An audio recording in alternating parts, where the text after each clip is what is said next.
Les amis, bonjour.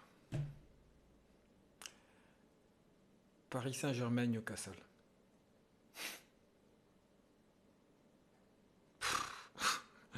Mon Dieu. Examen d'anglais, raté. Hier, ils avaient un examen d'anglais. Hier, ils sont partis en Angleterre, passer leur examen. 0 sur 10. Ils ont raté. Il y a des gens qui ratent un examen, ils font au moins des efforts. C'est quoi ce truc? Ils font au moins des efforts, ils sortent de là, ils ont au moins marqué, je sais pas moi, ils ont répondu à quelques questions. Non, non, non. Examen d'anglais raté. Des commentateurs en détresse. Oh, un pari fébrile. Oh, oh, oh, oh. Possession stérile. Ils ont pris une leçon d'agressivité. Ils ont pris une leçon d'efficacité. Ce que j'ai vu là, c'est un Paris Saint-Germain pour la Ligue 1.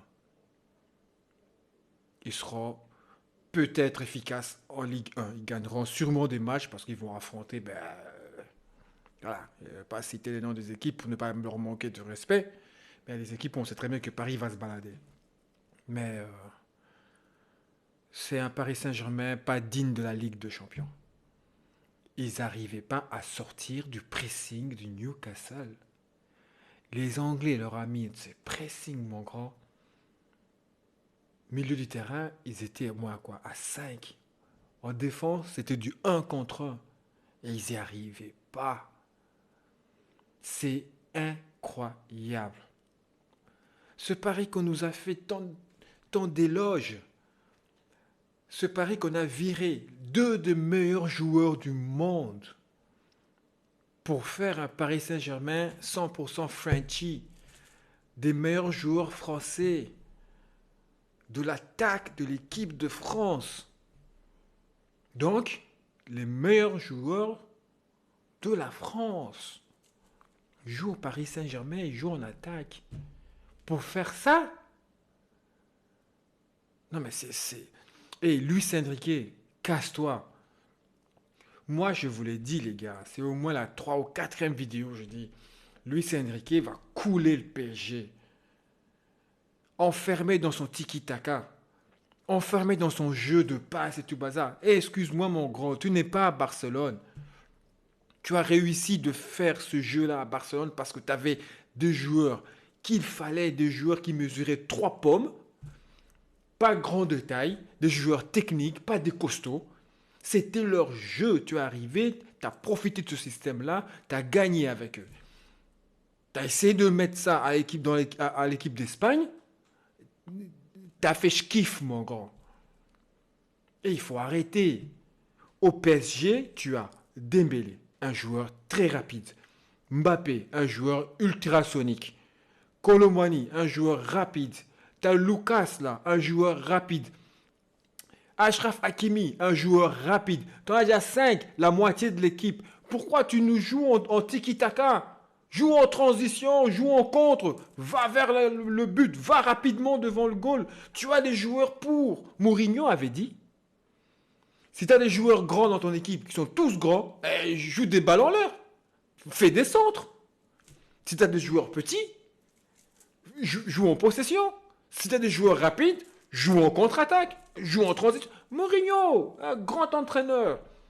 Bon, c'est pas ce qu'il est devenu maintenant, mais on peut pas dire que Mourinho c'était une clèche. Il a dit, lui, toi, tu as des joueurs rapides. Dans ton équipe, tu as 5 joueurs ultra rapides et pas de cons. Et ils sont pas nuls balle au pied. Et tu nous fais quoi? Tu nous fais des jeux de possession, une possession stérile, mon gros, qui n'a servi à rien. Là, PSG a joué Newcastle. Newcastle, les gars. Ils n'ont pas joué Manchester City, ils n'ont pas joué Arsenal, ils n'ont pas joué Chelsea ni Manchester. Ils ont joué Newcastle. Je ne dis pas que c'est pas une bonne équipe. Newcastle, c'est une très bonne équipe à devenir en tout cas. Ils font tout pour devenir. Mais voilà, c'est pas encore l'élite anglaise, quoi.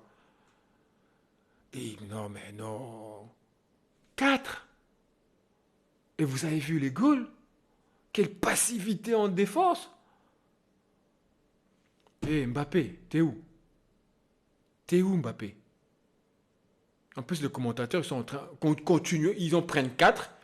Les commentateurs, ils sont là, continuent à dire le meilleur joueur du monde. Mais les gars, arrêtez avec ça. Il était le meilleur joueur du monde quand il avait Messi ou Neymar à ses côtés. Il courait, des ouvertures, des passes en profondeur, il allait, il cartonnait le gardien. J'ai rien à dire. Mais ils sont plus là. Tu as voulu que Messi et Neymar et Verratti dégagent du PSG, des pourvoyeurs de ballon. C'est les gens, les personnes qui ont fait de toi ce que tu es aujourd'hui, parce qu'il faut le dire. Il faut le dire. Messi, surtout Neymar, tous les trophées que tu as gagnés en France, c'est en jouant avec Neymar. Le déstabilisateur, le destructeur de défense des milieux de terrain, c'était Neymar. Et toi, tu étais le finisseur.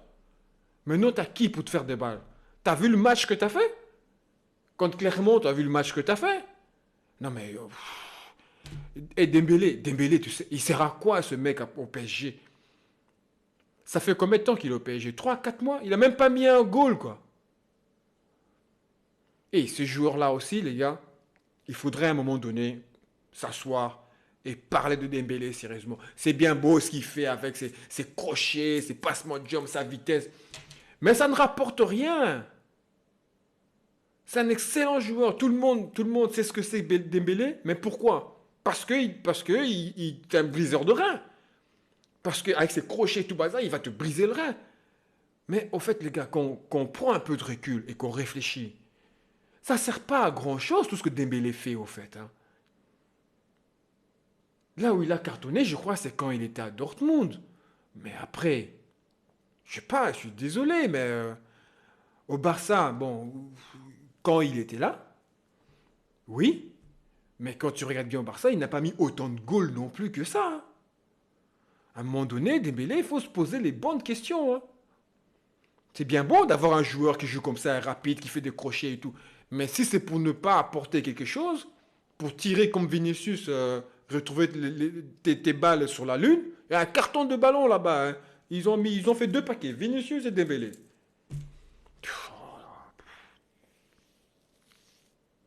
C'est incroyable. On voit bien la différence. Hein.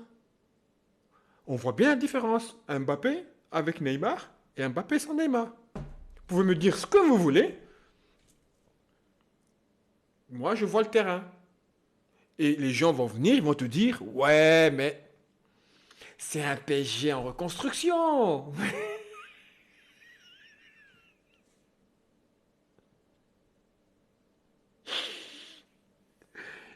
Et les gars, quand ils gagnent, on parle pas de reconstruction. Hein. Quand ils perdent, quand ils jouent mal, ah mais c'est pas grave, hein, ils sont en reconstruction. Hein. Non, pas contre Newcastle, arrête. Tu perds contre Manchester City, tu me dis qu'ils sont en reconstruction, c'est la première saison et tout bazar, d'accord, mais pas contre Newcastle. Depuis que les Qataris sont là, je crois que c'est la première fois qu'on voit un PSG prendre 4 contre une équipe de bas étage. Excuse-moi. Quand ils ont perdu sur de gros scores, c'était contre les Real, les Barça, enfin des grosses équipes. Et encore, gros score, c'est des 3-0. Enfin, des 3. 3 à gauche, je veux dire. Le 6 là contre Barça, voilà. D'abord, on change d'arbitre. Hein, on met un autre arbitre, puis on recommence le match. Ok? Parce que déjà, bon, il y a à boire et à manger dans ce match-là. Mais Paris n'a jamais pris autant une raclée comme ça contre une équipe moyenne. Puis, en plus, les Anglais, fatigués, ils étaient cuits en fin de match. Ils balançaient des balles sur la touche. Comme ça, ils faisaient remonter le bloc. Mais Paris n'arrivait quand même pas. On n'a pas vu une équipe, tu vois, quand une équipe perd 2-1, 1-0, même 3-0, et à la fin du match, ils essayent de revenir, là, qu'ils mettent la pression. Excuse-moi, non, les gens vont me dire, ouais, mais ils ont mis quand même la... Non, non, non, non, non, non, non. Non, non. Ils n'ont pas mis la pression du tout. C'est pas le pari que les gens attendent. Les gens n'attendent pas de voir ce Paris Saint-Germain-là. Pas en Ligue des Champions. Ça, tu vois, c'est le défaut de la Ligue 1. Si déjà en Ligue 1, ils n'arrivent pas à battre Clermont, c'est qu'il y a un gros problème, hein. Il y a un gros problème. Ils n'arrivent toujours pas à faire la différence entre la Ligue 1 et la Ligue des Champions. Ils n'arrivent toujours pas à faire la différence d'intensité qu'il faut mettre dans des matchs de Ligue 1 et l'intensité qu'il faut mettre dans des matchs de Ligue des Champions. Ils n'arrivent toujours pas à faire cette différence. Et c'est sûrement pas avec cet entraîneur-là qu'ils vont y arriver. Parce qu'en jouant tic-tac, les jeux de passes, 1000 passes là avant d'aller vers le but, ça ne te donne pas l'intention, l'idée, l'envie et tout de mettre l'intensité. Quand tu joues de jeux de transition, de jeux de contre, tu dois aller rapide, tu dois y mettre. Enfin, non, non. Virez ce coach, je vous dis. Il va vous amener dans le trou. C'est un coach, il est surcoté. Je vous l'ai dit, je le répète. Toutes mes vidéos sur PSG, je veux le répéter. Et c'est là qu'il va aller gagner la Ligue des Champions. J'aurais l'air con. Non, mais non, j'y crois pas. J'y crois mais vraiment pas du tout. Et ça, tu vois, ça, on a vu le niveau, quoi. On a vu, moi, je pense on a vu la limite du PSG. Moi, je pense. On a vu la limite du PSG. Et tu vas voir, dans 3 semaines, ils vont aller jouer Milan. Ils vont peut-être gagner 1-0 ou 2-0. Les gens, ils vont oublier ce match, hein. Et ils vont dire, ouais, ils se sont rattrapés, voilà, c'était une erreur là-bas. Non, il ne faut pas oublier ce qui s'est passé à Newcastle. C'est inacceptable, hein. C'est inacceptable. Et le coach y est pour beaucoup. Déjà, son système qu'il a mis en place, déjà. Et tu vas jouer Newcastle, quelle arrogance de mettre cette composition. Quelle arrogance, mais tu te crois où, toi? Enfin, voilà. Les trois devant, franchement, zéro. Du clairement zéro. Les trois devant, ils font pas le taf pour laquelle on les attend, pour laquelle on les a achetés. On a été exprès prendre ces joueurs-là. Ils voulaient ces joueurs-là. Je ne sais pas si c'est Mbappé qui a dit je veux ceux-là, mais c'est ceux-là qu'on a pris. Non. Non, non, les trois devant, excuse-moi, c'est insuffisant. Quand tu regardes ces trois-là, tu regardes Mbappé avec les deux autres qu'on a virés, il y a un monde de différence. Même quand ils perdaient, ben bon, voilà, il fallait y aller, quoi, pour les contenir. Là, il y a un monde de différence. Les Dembélé, les Colomani, excusez-moi, jusqu'à présent, celui qui va me dire que jusqu'à présent, il trouve Dembélé extraordinaire ou Colomani extraordinaire, alors vous vous contentez pas de grand-chose, franchement, je vous dis.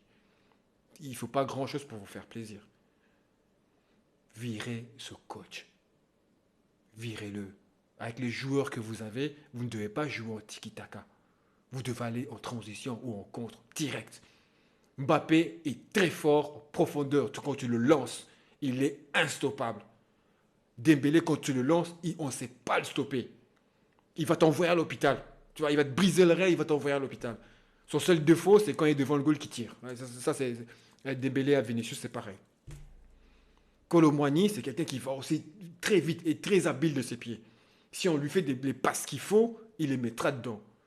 Donc, tant que vous restez entraîneur là, qui va vous faire jouer tiki-taka, en France, où les jeux est tellement rugueux, et surtout en Ligue des Champions. Non, mais il m'énerve.